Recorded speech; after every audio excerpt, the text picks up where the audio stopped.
اهلا بكم من مطبخي مطبخ الواحد ام احمد. ازيكم حبايب قلبي كل متابعيني؟ عاملين ايه؟ يا رب دايما تكونوا بخير. وحشتوني جدا جدا من الفيديو اللي فات، واهلا بكم في فيديو جديد.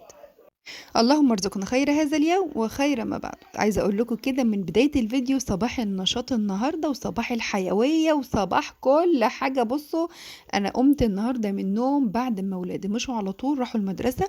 قررت ان انا هعمل الاوضه، يعني هعمل الاوضه ما عادش فيها كسل، قبل ما افطر وقبل ما اعمل اي حاجه من الصبح بدري كده. فاديت لي نفس رينج كده ساعتين.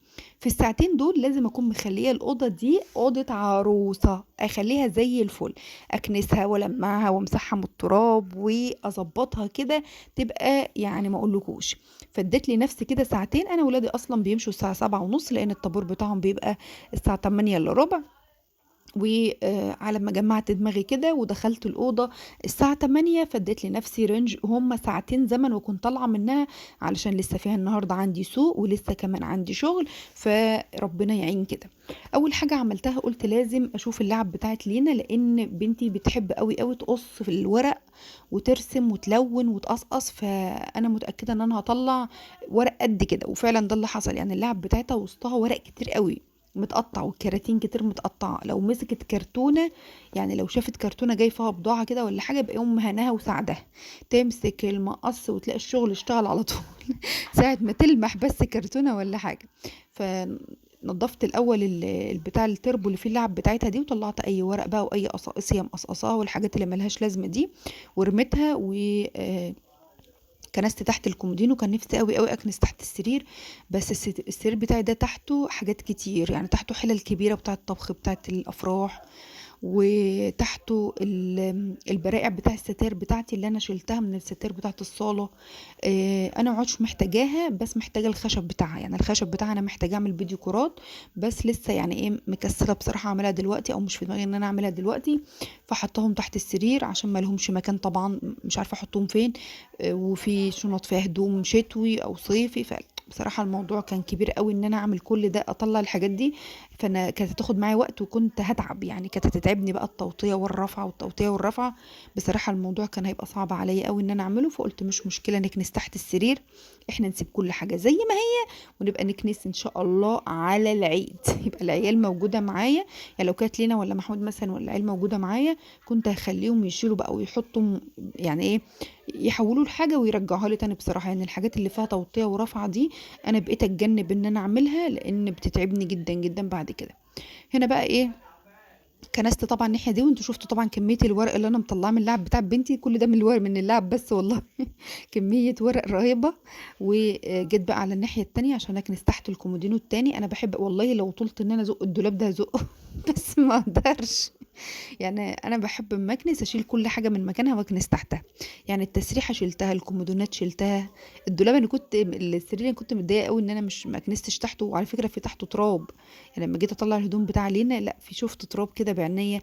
ببقى اطلع الحاجه وانفضها من التراب اللي فيها. انا نفسي اعرف التراب بيجي تحت السرير منين. يعني احنا كده كده هو انت تحت السرير متقفل، التراب يخش منين؟ انا مش عارفه.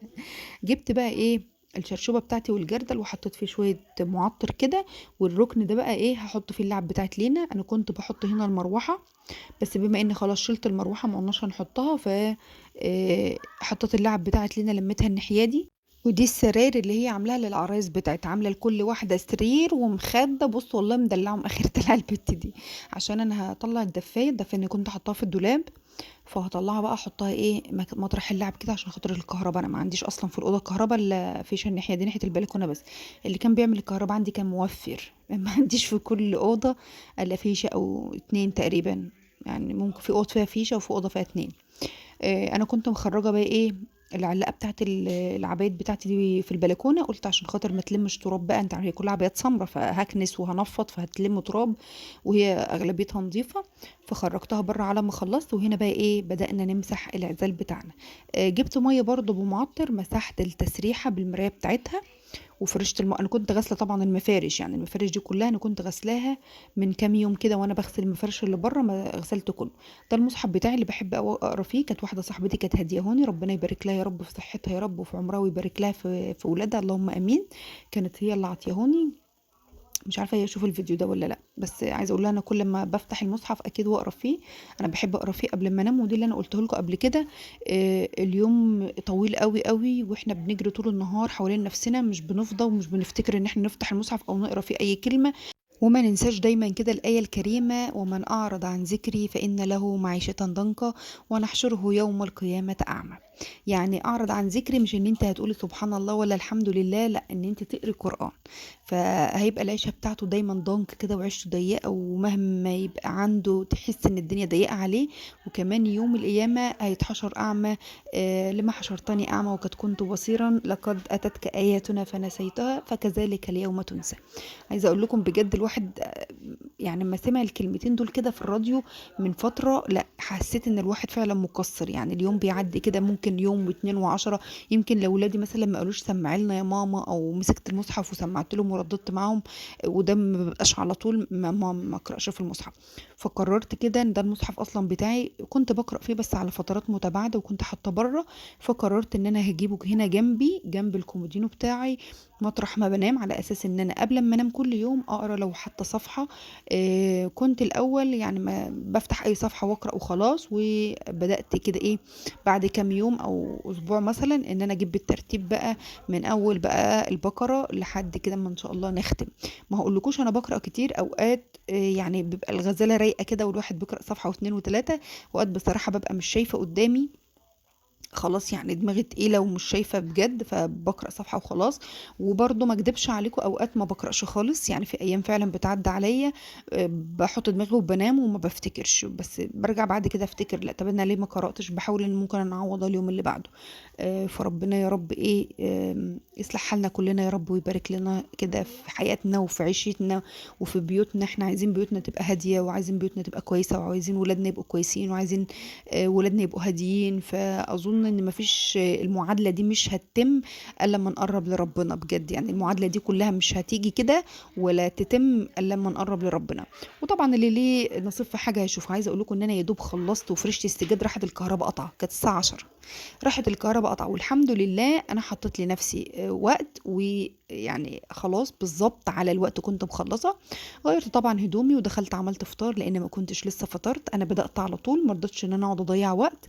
وعملت فطار كده ايه ليا ولاحمد، ونزلت على السوق على طول. عايزه اقول لكم ان انا رحت السوق اصلا اتاخرت، يعني انا ما نزلتش السوق على طول، قعدت شويه على ما فطرت بقى. وانتوا عارفين انا واحده كنت بنضف بقى وهمدانه وتعبانه قعدت بصراحه يعني ريحت.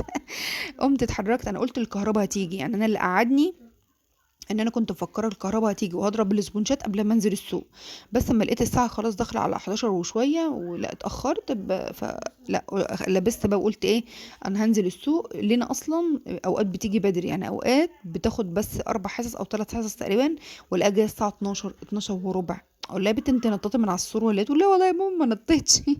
فلقيتها جايه بدري قوي وجات لي السوق بتقول لي ماما انا خبطت ما حدش رد، فانا شغلت مخي.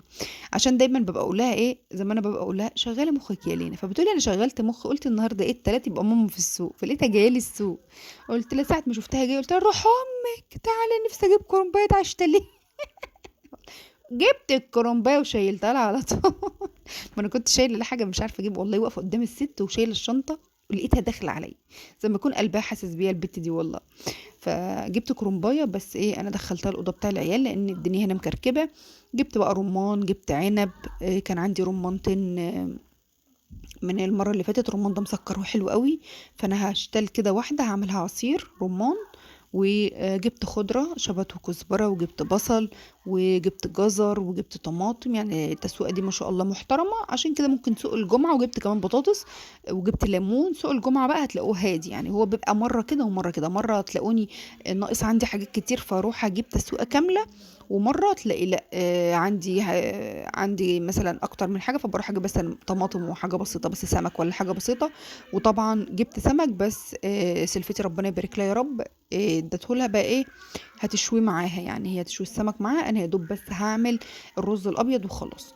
هنا بقى عملت عصير ايه بقى يا ام احمد ده. بصوا انا عايزه اكل العصير ده بجد، ما تمنعوش الفتره دي من عندكم طول فتره الدراسه والشتاء والبرد والناس اللي بتعيا كتير في تغيير الفصول وكده. ده رمان، على انت ممكن تجيبي رمان وتفصفصيه وتحطيه في الفريزر. ده رمان على برتقان على جزر على جوافة، على بنجر. تمام، على بنجر. ممكن تستغني عن حاجة فيهم. تمام، يعني ممكن تستغني عن الجوافة مثلا، يعني اوقات ما بعملوش بالجوافة، بنجر على بيبقى بنجر على رمان على برتقان على جزر. عايزه اقول لكم بصوا، ده قنبله فيتامين سي على مضادات اكسده على حديد على بص اديله، يعني اشربوا منه بجد. يعني بصوا، ده انا عاملاه كده الكميه دي وتقيل، يعني ده تقيل قوي. احنا لسه كمان هنزوده ميه ولسه، يعني ده تقيل، ده احنا لسه هنزوده. وعايزه اقول لكم ده ممكن نقعد نشرب فيه يومين، احنا كلنا كده 4 افراد. يعني الكميه اللي انا عملتها دي تقيله، البنجر اصلا بيبقى تقيل. انا بصراحه بحط عليه كده معلقتين بودره كريم شانتيه تحل الطعم وتخليه تقيل كده وحلو. الكريم شانتيه اصلا بيتقل العصير، يعني بيخليك العصير مركز كده وتقيل وحلو. وبدل الولاد منه وهم رايحين المدرسه، يعني احنا شربنا واديت للولاد منه وهم رايحين المدرسه، والله عبت لهم كل واحد ازازه صغيره. بيبقى حلو قوي ومفيد ومغذي، وبحس ان هو ايه، بيظبط العيال كده. عايزه اقول لكم بقى ان احنا بعد ما فطرنا، انا لما نزلت السوق بعت احمد راح جاب لي شويه حاجات كده كانت ناقصاني، عشان كده ليه لما جت ما كانش هو موجود. واتغدينا الحمد لله، وبدات شغل على طول. وقولوا رايكم في الطرق بتاعت النهارده، واشوفكم فيديو جديد. مع الف سلامه.